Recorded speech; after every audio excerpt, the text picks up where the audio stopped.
So we will be starting with the first section as discussed in the previous video, which is basically the risk modeling part. So our first chapter is loss distributions.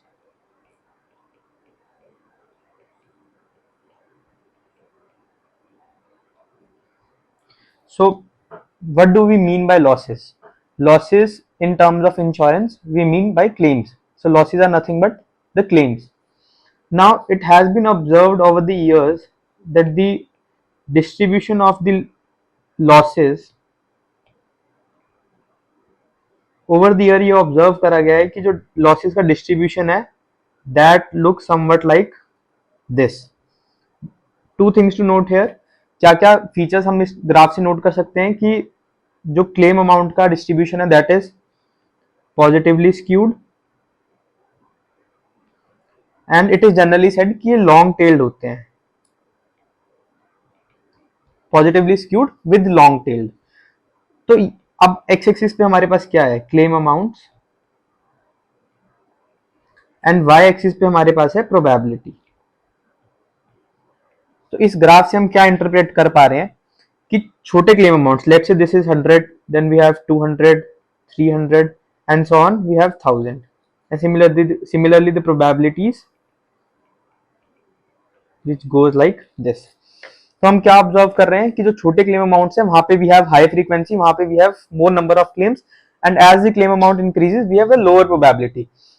तो अगर हम policies की बात करें, for example house content insurance या फिर health insurance की अगर हम बात करें, लेट से अगर हमने 10 लाख का इंश्योरेंस लिया है हेल्थ इंश्योरेंस, तो आप लोग ये हम नॉर्मली भी ऑब्जर्व कर सकते हैं कि मेजरली जो क्लेम्स होते हैं वो क्या होते हैं? जनरली फीवर रिलेटेड हो गया या कोई स्मॉल इंजरी के रिलेटेड हो गया. तो we have more concentration on the lower claim amounts.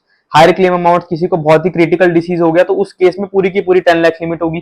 For example अगर हम इसी केस में हमारे बात करें, let say we have taken a health insurance of 10 lakhs and then we have 1 lakh over here, then 4 lakh, then 6 lakh and then 8 lakh. तो क्या होगा? हेल्थ इंश्योरेंस में बहुत ही जनरल जो कॉमन डिसीज है वहां पे क्लेम्स ज्यादा होंगे. So more number of claims are between this part और I would say this entire part. तो यहाँ पे हमारा मेजरली कंसंट्रेशन है पूरे रिस्क का. एंड देन बहुत ही क्रिटिकल डिसीज, पूरी की पूरी लिमिट हेल्थ इंश्योरेंस में जनरली लोग क्लेम नहीं करते हैं क्योंकि इतने it is not very very common. तो this is basically the graph that we observe for claim amounts. Claim amounts को मॉडल करने के लिए we use positively skewed distribution and I hope this is clear कि हम क्यों positively skewed distribution को use करते हैं. अनदर एग्जांपल अगर हम और क्लियर होना चाह रहे हैं तो let's say we have a motor insurance policy of say again 10 lakh rupees. तो इट इज वेरी कॉमन कि आपकी जो व्हीकल है उसका लेट्स से टायर चोरी हो रहा है या फिर कुछ और छोटा मोटा डैमेज हो रहा है तो वो क्लेम ज्यादा होंगे रेदर देन कि पूरा का पूरा कार जो है आपका पूरा थेफ्ट हो जा रहा है जिसकी वजह से आपकी पूरी क्लेम अमाउंट यूज हो जा रही है. तो that is a rare scenario. But initially हमारे पास छोटे क्लेम्स की फ्रीक्वेंसी ज्यादा है जिसकी वजह से हमारा जो डिस्ट्रीब्यूशन है that is positively skewed. Now अब इस चैप्टर में हम पॉजिटिवली स्क्यूड डिस्ट्रीब्यूशन ही पढ़ेंगे. Why? Because claim amounts are always generally model using a right tailed positively skewed distribution. तो we will be studying exponential distribution, then we have gamma distribution, then we have Pareto, Weibull, Burr. तो इनमें से कुछ distribution हमने already CS1 में पढ़ रखे हैं एंड कुछ some of these are, for example Pareto, Burr and Weibull, these are completely new to us. हम इनको आज पहली बार देखेंगे. तो सबसे पहले हम स्टार्ट करते हैं विद एक्सपोनेंशियल डिस्ट्रीब्यूशन. एक क्विक रिवीजन ले लेते हैं कि कैसा था डिस्ट्रीब्यूशन ये. सो एक्सपोनेंशियल डिस्ट्रीब्यूशन का हम पीडीएफ क्या था हमारे पास? If we say x follows exponential with parameter lambda. तो इसका पीडीएफ कैसे हम लिखते थे? Lambda e to the power minus lambda x with x greater than zero. Obviously x would be greater than zero क्योंकि हम क्लेम अमाउंट्स को model कर रहे हैं अगर इन डिस्ट्रीब्यूशन से, तो वी विल एक्सपेक्ट कि the range is above zero. Then we have the CDF which is CDF हम इसका लिखते थे 1 minus e to the power minus lambda x. Talking about the mean, mean इसका हो जाता है 1 बाय लैम्डा एंड वेरिएंस हमारा एक्सपोनेंशियल डिस्ट्रीब्यूशन का हो जाता है 1 by lambda square. I hope this all of you remember this. ये हम CS1 में ऑलरेडी एक्सपोनेंशियल डिस्ट्रीब्यूशन से बहुत डील कर चुके हैं. Now the second distribution that we have is gamma distribution.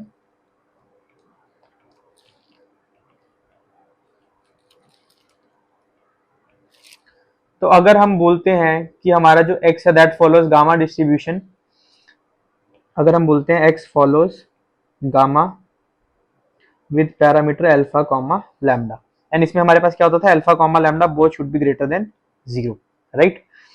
तो इस केस में हमारा जो पीडीएफ होता था वो होता था lambda to the power alpha by gamma alpha x to the power alpha minus 1 e to the power minus lambda x again for x is greater than 0। इसका हमारे पास एक्सपेक्टेशन क्या हो जाता है, alpha by lambda, and variance हमारा gamma distribution का होता है alpha by lambda square.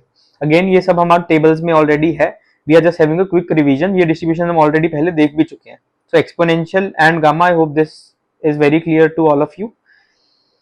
Now we have third the log normal distribution. हमने ऊपर लॉग नॉर्मल नहीं लिखा था, तो we basically have log normal distribution as well. So we have in total 6 distribution जो हम इस चैप्टर में देख रहे हैं। So log normal में हम कैसे बोलते थे, क्या नोटेशन थी, x follows log normal with parameter mu comma sigma square। Note कि हम क्या इस चीज में नोट करते थे कि mu and sigma square here are parameters and not the mean of x। और इसको हम कैसे ट्रांजिशन करके हम इसको कैसे पढ़ते थे कि अगर x फॉलो करता है log normal with parameter mu comma sigma square, तो हमारा log x जो है वो फॉलो करेगा normal with mean mu and variance sigma square. तो अगर हमारा x फॉलो करता है log normal mu and sigma square, तो हमारा एक्सपेक्टेशन ऑफ x क्या हो जाएगा, e to the power mu plus half sigma square, alright, and then variance of x हमारा हो जाएगा e to the power 2 mu plus sigma square e to the power sigma square minus 1। या इसको हम याद रखने के लिए ऐसे भी कर सकते हैं, दिस इज बेसिकली मीन का square into e to the power sigma square minus 1, correct। mean by mean we mean this term, इसका स्क्वायर कर रहे हैं हम, and then e to the power sigma square minus 1। hope this is also clear। ये हम already इसको भी हम कुछ हद तक CS1 में डील कर चुके हैं। now coming on to the new distributions that we have, जो हम बात पहली बार पढ़ रहे हैं। so सबसे पहला we have the Pareto distribution। Again इसकी notation is somewhat like gamma distribution. हम बोलते हैं x follows Pareto alpha comma lambda with same condition alpha and lambda both should be greater than 0। तो इसका हम पीडीएफ लिख लेते हैं सबसे पहले। इसका PDF is defined as alpha lambda to the power alpha by lambda plus x to the power alpha plus 1 with x is greater than 0। ये भी टेबल्स में आप देख सकते हैं, टेबल्स में पेरेटो डिस्ट्रीब्यूशन का PDF, CDF, mean etcetera everything is given. इसका CDF is defined as 1 minus lambda by lambda plus x की पावर अल्फा। तो हमारा सबसे पहला हम डिराइव करते हैं, so we have derive expectation of x if x follows Pareto alpha comma lambda. Although हमारा जो मीन है वो टेबल से हम देख सकते हैं, बट हम डेरिवेशन इसलिए सीख रहे हैं ताकि हम सीख सकें कि हम परेटो का इंटीग्रेशन कैसे सॉल्व करते हैं, जो कि हमारा री इंश्योरेंस एंड रिस्क मॉडल में बहुत ही फ्रीक्वेंटली यूज होगा ये डिस्ट्रीब्यूशन। सो गोइंग अहेड हम लोग कैसे सॉल्व करते हैं इसको। So we have expectation of x is integration of x into fx dx 0 to infinity, alright.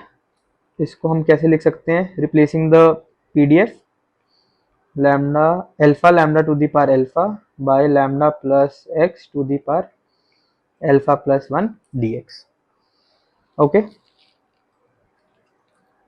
तो lambda to the power alpha and alpha इनको हम बाहर ले सकते हैं because these are constants, and अंदर हमारे पास बच जाएगा x bye lambda plus x alpha plus 1 dx। Now how do we solve this integration? तो इसको सॉल्व करने के दो तरीके हैं। कुछ लोग लैम्डा प्लस एक्स को t अगर हम रखेंगे तो सब्स्टिट्यूशन से भी ये इंटीग्रेशन सॉल्व हो सकता है, at the end we will reach at the same point. हम इसको सॉल्व करते हैं अनदर वे से। तो एक वे तो हो गया, आप लोग लैम्डा प्लस एक्स को टी लेकर एंड जैसे हम नॉर्मल इंटीग्रेशन सॉल्व करते हैं वैसे कर सकते हैं। Will go by another approach which is हम लोग न्यूमरेटर एंड डिनोमिनेटर को सेम फॉर्म में लाने का ट्राई करेंगे। वो कैसे होगा? तो अगर हम लैम्डा ऐड एंड माइनस कर दें from the numerator we get this. इसको फर्दर हम लिख सकते हैं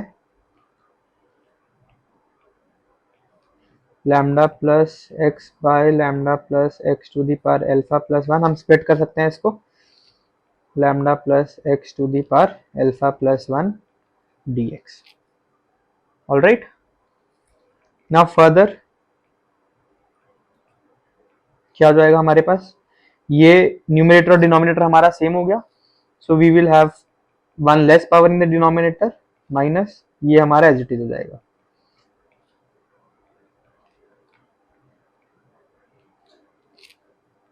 ओके, इसको हम फर्दर लिख सकते हैं to the power minus alpha lambda lambda plus x to the power minus of alpha plus 1। क्या करा है हमने स्टेप में? डिनोमिनेटर को न्यूमरेटर में लेके गए हैं जिसकी वजह से हमारी पावर नेगेटिव हो जाएगी, और कुछ भी नहीं करा है स्टेप में ना। फर्दर अब हम हमारा नॉर्मल रूल से इसको सॉल्व करेंगे। क्या हो जाएगा ये? So we will have lambda plus x to the power minus alpha plus 1 and नीचे भी हमारे पास सेम आ जाएगा। सिमिलरली इस साइड हो जाएगा हमारे पास lambda plus x to the power minus alpha plus 1, एक पावर इंक्रीज हो जाएगी and we will have the same thing in the denominator as well. And हमारी लिमिट्स क्या है? 0 टू इन्फिनिटी। इसको हम सिंप्लीफाई कैसे करेंगे? तो इसको हम लिख सकते हैं 1 by 1 minus alpha lambda plus x to the power alpha minus 1, और ये हमारा हो जाएगा positive of lambda by alpha into lambda plus x to the power alpha. Hope this is clear. कुछ नहीं करा है हमने हमने इसको सिंप्लीफाई करा है। ये वाला नेगेटिव हमारे पास एक ऑलरेडी था, नीचे सिर्फ अल्फा बचेगा because we have -1 and then 1, और हमारे पास ये टर्म जो बच के आ जाएगी। नाउ गोइंग फर्दर, अगर हम इस पूरे ब्रैकेट वाली टर्म में हम अपनी पहली लिमिट पुट करें विच इज इन्फिनिटी, तो क्या हमारा पूरा का पूरा ब्रैकेट टर्म 0 जाएगा because we will have infinity in the denominator. So we will have 0 minus, और अगर हम 0 पुट करेंगे तो हमारे पास क्या आएगा? 1 by 1 minus alpha lambda to the power alpha minus 1 plus lambda by alpha lambda to the power alpha. All right, further simplifying this, bracket में हमारे पास क्या बच जाएगा? 1 minus alpha plus 1 by alpha lambda to the power alpha minus 1। Okay, तो हमारा lambda minus 1 जो है वो कॉमन है दोनों साइड, हम इसको बाहर ले सकते हैं, और ब्रैकेट में हमारे पास क्या बच जाएगा? Plus 1 by alpha. Further we have, ये हो जाएगा minus lambda alpha alpha plus 1 minus alpha by 1 minus alpha, और ये हमारा एट द एंड क्या बच जाएगा? ये टर्म हमारा कैंसिल आउट हो जाएगा एंड हमारे पास बच जाएगा this which further simplifies to lambda by alpha minus 1. Okay, so I hope this derivation is very straightforward and clear. अब इस पूरी डेरिवेशन में हमने ये पूरी डेरिवेशन जो हमारा ये पूरा रिजल्ट आया, this is the expectation of x, but this is only valid for alpha greater than 1। Why is this? हमने ये अजम्पशन ली है व्हाइल सॉल्विंग दिस इंटीग्रेशन। ये अजम्पशन हमने कब ली है? ये अजम्पशन हमने ली है ड्यूरिंग दिस स्टेप। हाउ? क्योंकि अगर हमारा हमने क्या लिया यहाँ पे माइनस अल्फा प्लस 1, अगर हमारा अल्फा जो है वो 1 हो जाता तो what would we have? We will have integration of lambda plus x to the power minus 1 which is 1 by lambda plus x. तो उस केस में इसका इंटीग्रेशन माइनस अल्फा प्लस 1 नहीं होता, it should have been log of lambda plus x. तो यहाँ पे हमने अजम्पशन होल्ड अजम्पशन इनडायरेक्टली ली है, and so the mean of Pareto distribution is only valid when alpha is greater than 1. Okay, So I hope this derivation is clear now. Pareto distribution का MXT everything is given in tables, but वो अभी required नहीं है. We just need to learn कि हम Pareto distribution का integration कैसे solve करते हैं. Okay? अब हम इसका एक बार वेरिएंस भी लिख लेते हैं. हमने मीन नोट डाउन कर लिया है. वेरिएंस इसका सिमिलर तरीके से हम डिराइव कर सकते हैं, which comes out to be alpha lambda square by alpha minus 1 का whole square into alpha minus 2. अगेन इसको हम कैसे याद कर सकते हैं? This is nothing but mean square into alpha by alpha minus 2. Okay, अब ये कब वैलिड होगा हमारा? ये वाला जो वेरिएंस है, variance is only valid when alpha is greater then 2.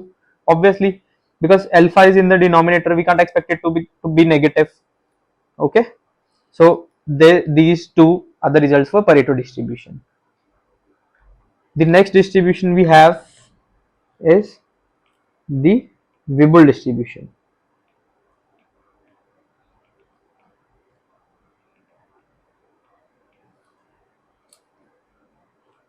इसका पीडीएफ नोट डाउन कर लेते हैं. Weibull distribution का PDF is given by alpha gamma lambda to the power, sorry इसकी नोटेशन पहले समझते हैं हम. x को हम लिखते हैं Weibull, x follows Weibull with parameter c comma gamma. अब इसका पीडीएफ हम कैसे डिफाइन करते हैं? इसका PDF is defined as c gamma x to the power gamma minus 1 e to the power minus c x to the power gamma, again for x is greater than 0. और इसमें भी हमारे जो पैरामीटर्स है that should be greater than 0. Okay, now writing the CDF इसका defined है 1 minus e to the power minus c x gamma. इसका CDF हम कुछ एक्सटेंड तक हम लोग एक्सपोनेंशियल के CDF से रिलेट कर सकते हैं. ओके, इसके मोमेंट्स रिक्वायर्ड नहीं है अभी हमारे लिए, बट अगर रिक्वायरमेंट होगी तो we can have a look from the tables. तो ये हो गया हमारा distribution Weibull. Next we have Bohr distribution.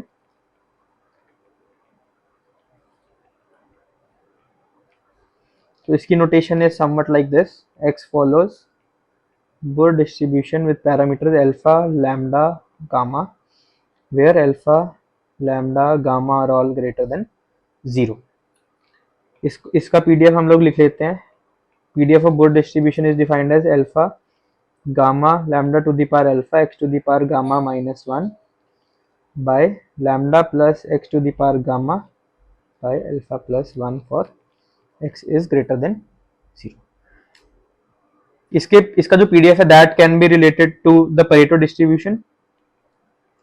Pareto distribution में हमारे पास दो पैरामीटर्स थे. Bohr distribution में हमारे पास थर्ड पैरामीटर हमारा कौन सा ऐड हुआ, विच इज द गामा. इसकी वजह से we have better flexibility in the Bohr distribution when fitting the data. तो जब हम डेटा फिट करते हैं हम गामा को वेरी करके अपने डिस्ट्रीब्यूशन से बेटर फिट कर सकते हैं हमारे डेटा को then the Pareto distribution. So this is a point to note that gamma allows for better flexibility when fitting the data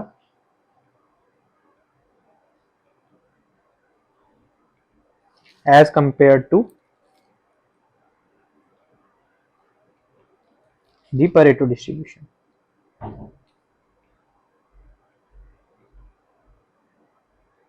Why? Because we have a third additional parameter जो हमें flexibility देता है. Now further हमारा जो next topic है उसकी heading है estimation.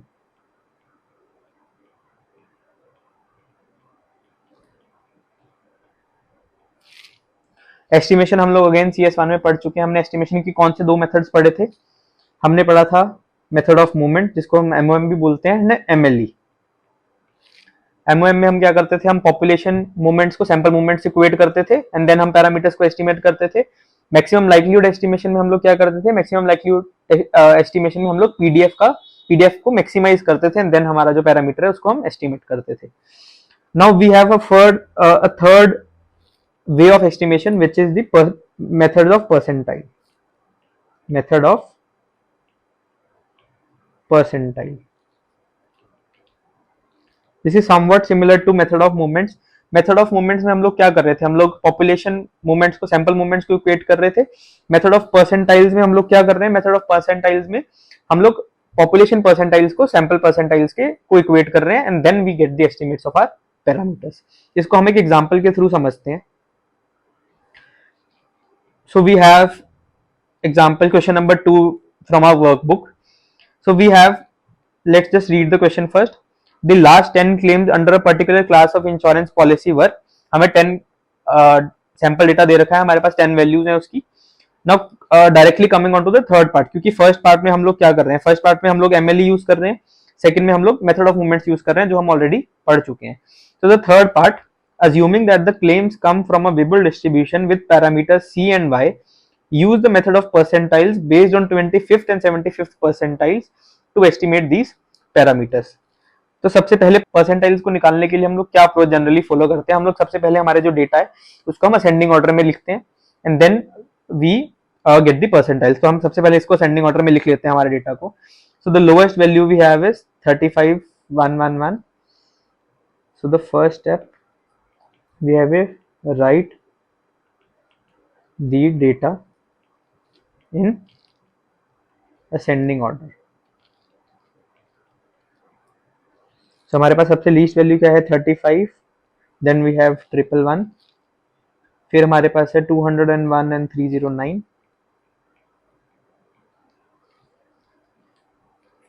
Then we have 442617,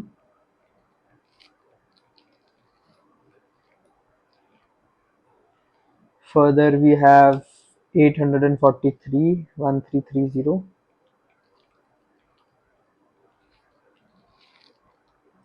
2368 and then 4685। तो हमारे पास इन टोटल हमारे पास 10 वैल्यूज है। So our first thing is कि हम लोग sample, so second step would be calculate sample percentiles. तो हम लोग, क्योंकि हमें बोला गया है कि हमें first quartile and third quartile को यूज करके हमें हमारे पैरामीटर्स जो है एस्टिमेट कर रहे हैं, और हमें क्या गिवन है कि हमारा एक्स फॉलो करता है Weibull C comma gamma. Yes, तो हम वेबुल डिस्ट्रीब्यूशन को फिट कर रहे हैं एंड हमें क्यों दो वैल्यूज गिवन है 25th परसेंटाइल 75th परसेंटाइल, क्योंकि हमारे पास दो डिफरेंट पैरामीटर्स हैं जिनको हम एस्टिमेट कर रहे हैं। Okay, so we will get Q1 which is basically n by fourth term. हमारे पास कितनी टर्म है total 10 term which comes out to be 2.5th term। now if you remember हम लोग इसको कैसे सॉल्व करते थे, we'll take the second term which is 111 plus 0.5 of third term minus the second term, जिससे हमारा जो रिजल्ट है that would be 156। Okay, now Q3 हमारा कैसे निकलता है 3n by fourth term which comes out to be 7.5th term, जो कि हमारा हो जाएगा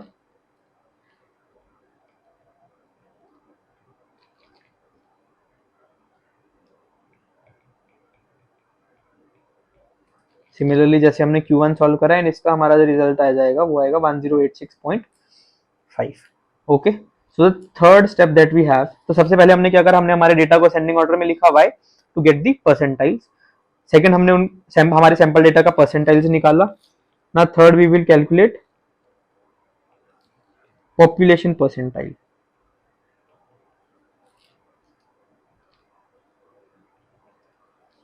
पॉपुलेशन परसेंटाइल्स कैसे निकलेंगे, so we will have probability of x is less than x25, क्योंकि हम फर्स्ट क्वार्टाइल से पहला निकाल रहे हैं which should be 0.25।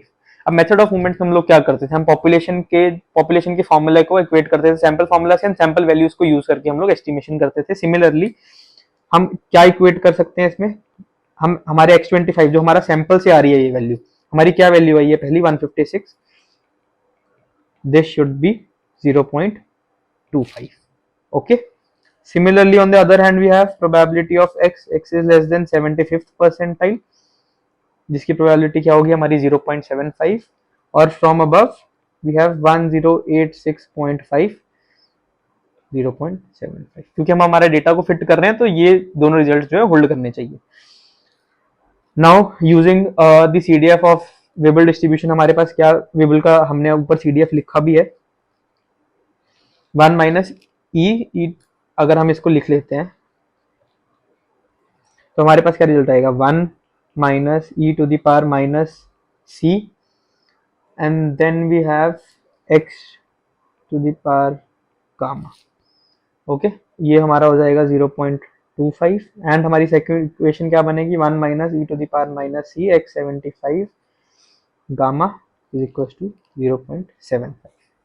ओके, तो इससे हम क्या, अब हम x25 की जगह हमारी वैल्यू रिप्लेस करते हैं, हमें क्या मिलेगा, 156 to the power gamma 0.25 and 1 minus, क्योंकि हम इनको एस्टिमेट कर रहे हैं, we should have hat on our parameters, and हमारी सेकंड इक्वेशन क्या बनेगी, C hat 1086.5 to the power gamma hat equal to 0.75। अगर हम इन दोनों इक्वेशन को साइमल्टेनियसली सॉल्व करेंगे तो we will get gamma hat as 0.8102 and c hat as 0.0048। I hope ये लास्ट स्टेप आप परफॉर्म कर सकते हैं।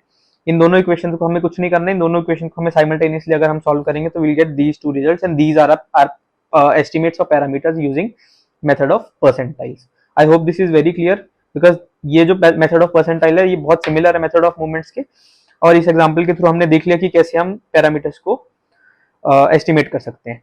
नाउ मेथड ऑफ मूवमेंट्स में अगर हमें एक ही पैरामीटर एस्टिमेट करना था तो हम मीन का यूज करते थे। Similarly if we have say we want to fit exponential distribution जिसका we have only one parameter lambda, हमें डेटा पे वो फिट करना है यूजिंग मेथड ऑफ परसेंटाइल, तो हम क्या चीज का यूज कर सकते हैं, we should use median to estimate the parameter lambda of exponential distribution. I hope this is clear. So lowest distribution में हमारे पास कुछ नहीं है, हमें बेसिकली इंट्रोड्यूस कराया गया है बहुत सारे न्यू डिस्ट्रीब्यूशंस के, Pareto, Weibull, Burr as well as log normal पे भी हमने बहुत ज्यादा यूज नहीं करा है।